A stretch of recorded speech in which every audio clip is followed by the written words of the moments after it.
प्यारे अजीज दोस्तों, सबीर का प्यार भरा सलाम कबूल कीजिए।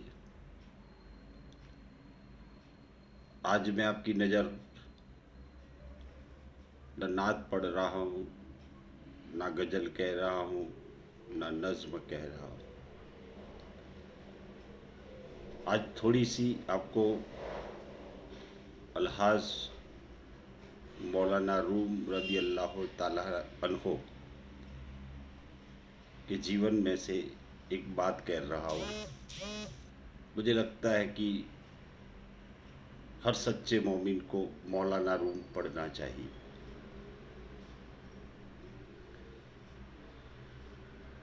मौलाना रूम कहते हैं, जिंदगी क्या है?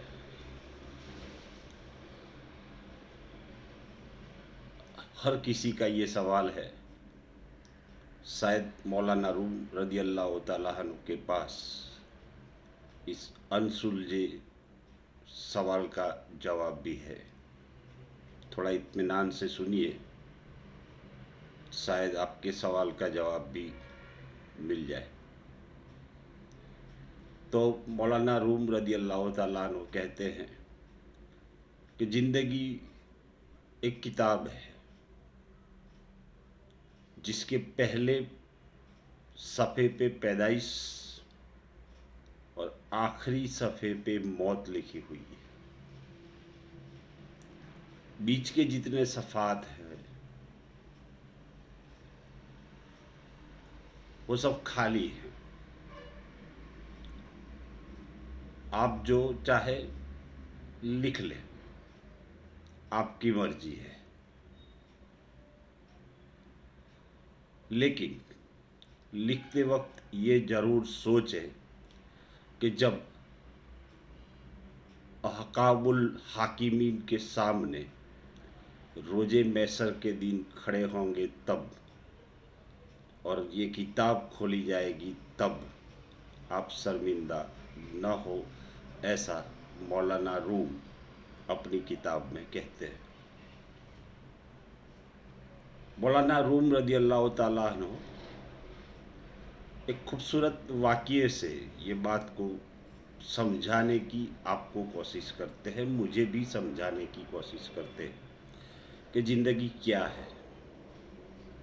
एक खूबसूरत वाक़या ऐसा है, वो फरमाते हैं कि एक शख्स को एक पेश कीमती अनमोल हीरा, डायमंड मिलता है।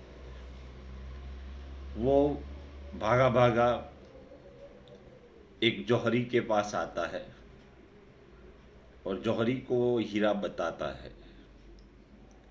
जौहरी कहता है कि ये हीरा इतना पेशकीमती है कि मेरी पूरी दुकान भी दे दूँ, पूरा मकान भी दे दूँ, मेरे पास जो गांव की जर ज़मीन है वो सब दे दूँ, तो भी इसकी कीमत की अदायगी मैं नहीं कर सकता, इतना कीमती है।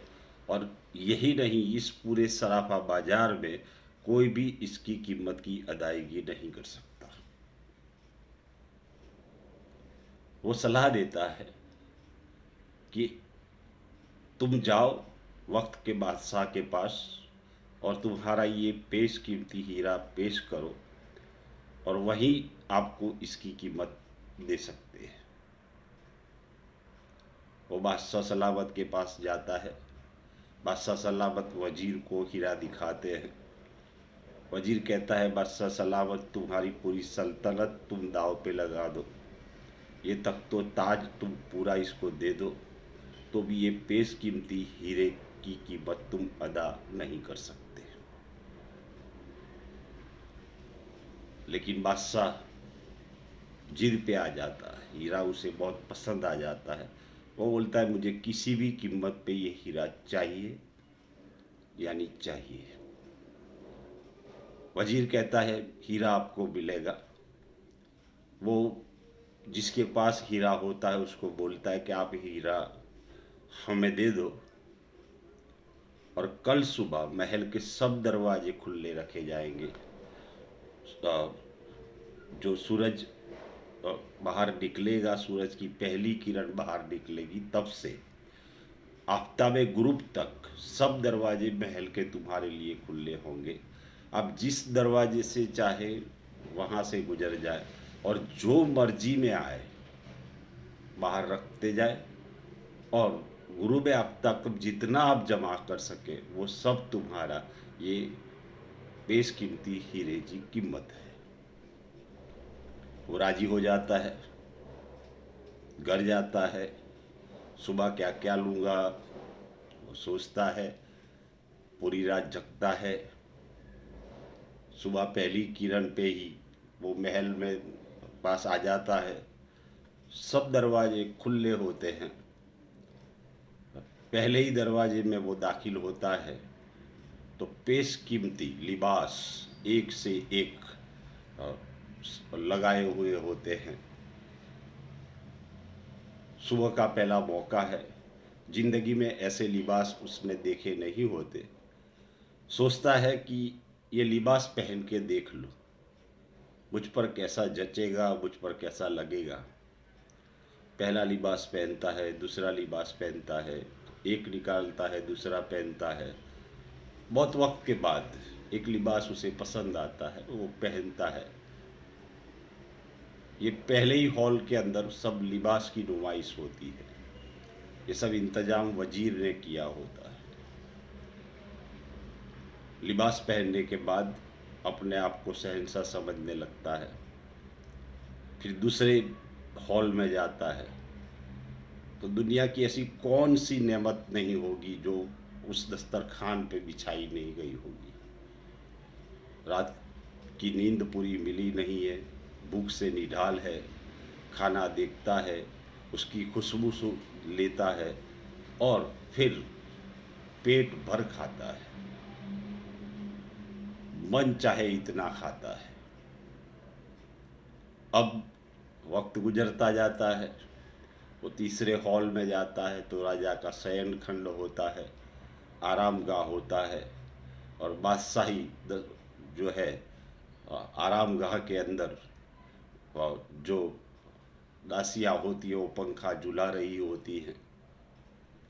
तो उसको सोचता है कि अभी पूरा दिन पड़ बीतेगा, पूरी रात की नींद है, थोड़ा सा आराम कर लूँ। वो शयन खंड में सोता है, दासियाँ पंखा झुलाती है और निढाल होके सो जाता है। आँख लग जाती है, तब खुलती है जब पहरेगीर जो आते हैं और कहते हैं उठो, सूरज गुरूब हो गया है। अभी तो कुछ नहीं लिया है। इसके पहले सूरज गुरूब हो जाता है। वो बोलता है मुझे कुछ ले लेने दो, अभी तक तो मैंने कुछ लिया ही नहीं। वजीर कहता है उसे उठा के बाहर फेंक दो, और अभी उसको कुछ नहीं मिलेगा। क्या पाया? थोड़ा सा जो है वो मुख्तसर लिबास पसंद करके पहन लेता, माकूल खाना खा लेता और आराम की थोड़ी कुर्बानी दे देता और सामान ला के बाहर रख देता तो राजा के बराबर उसका महल हो जाता। लेकिन वो इस दुनियावी बातों में आ जाता है और सब कुछ गंवा देता है। उसके हाथ कुछ नहीं लगता और बेशकीमती हीरा जो होता है वो जाया हो जाता है। यहाँ कहानी खत्म होती है, लेकिन मौलाना रूम इस कहानी को कहने के बाद अपने मुरीदों से ये समझाना चाहते हैं कि इसी तरह हम दुनिया में आए हैं तो यहाँ पे हम अच्छे अच्छे लिबास, सूटेड बूटेड, हमारा मरना जैसे इसके साथ ही है, हमारा जीना सब इसके साथ ही है, ऐसे सूटेड बूटेड लिबास में ही घूमते रहते हैं और लोगों को इम्प्रेस करने की कोशिश करते हैं। फिर खाना, जैसे बहुत से लोग तो पैदा ही खाने के लिए होते हैं, कुछ लोग खाने के लिए जिंदा रहते हैं, कोई जिंदा रहने के लिए खाता है। अब खाना खाए जाते हैं, खाना खाए जाते हैं और फिर खाना खाने के बाद फिर आराम कर लेते हैं और यूं ही इनकी ज़िंदगी तमाम हो जाती है। याद रखिए, जब मौत का वक्त आता है, इंसान कहता है, ऐ मलिकन मौत, ऐ फरिश्ते, थोड़ी सी मोहलत दे दो, थोड़ी सी मोहलत दे दो। ऐ फरिश्तों, मुझे एक मौका दे दो, 2 रकात नफिल नमाज पढ़ लूँ, एक मौका दे दो। ऐ फरिश्तों, मुझे एक बार सुबहान अल्लाह कहने का मौका, एक बार अल्लाहु अकबर कहने का मौका, एक बार एक छोटा सा सजदा करने का मौका दे दो। लेकिन फरिश्ते कहते हैं, योर टाइम इज ओवर, आपका वक्त अब खत्म हो चुका है। थोड़ा सा मौका दे दो तो कहते हैं मैं सदका कर लूँ, थोड़ा सा मौका दे दो तो मैं खैरात कर लूँ, तो कि नहीं, जो कुछ करना था वो जब करना था तब नहीं किया, अब तुम कुछ नहीं कर सकते। प्यारे दोस्तों, मौलाना रूम रज़ी अल्लाह ताला फरमाते हैं कि अक्लमंद वो है जिसे जितना दुनिया में रहना है, जितना दुनिया में रहना है, मच्छर के पर के बराबर ज़िंदगी है। तो अक्लमंद वो है जिसे जितना दुनिया में रहना है इतनी दुनिया की तैयारी करे, और जितना अरसा कब्रो आखिरत में रहना है इसकी इतनी तैयारी करें। हम बैलेंस नहीं कर सकते। जितना कब्रो अरसा में रहना है उतनी तैयारी हम जीने के लिए करते हैं, और उससे उल्टा हम जीने के लिए जैसे अरसा कब्रों में रहने तक की उम्र हो इतनी तैयारी करते हैं। कुछ साथ नहीं आता, कब्र में मैयत चली जाती है, रिश्तेदार मुड़ के दिखते नहीं है, ज़िंदगी ख़त्म हो जाती है और सब सफ़ेद कोरे के कोरे रह जाते हैं। यही है ज़िंदगी। रही ज़िंदगी तो फिर मिलेंगे।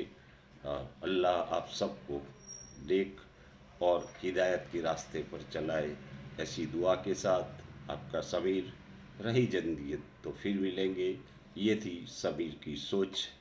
आपकी दुआओं का मुंतज़िर आपका समीर। अल्लाह हाफिज़।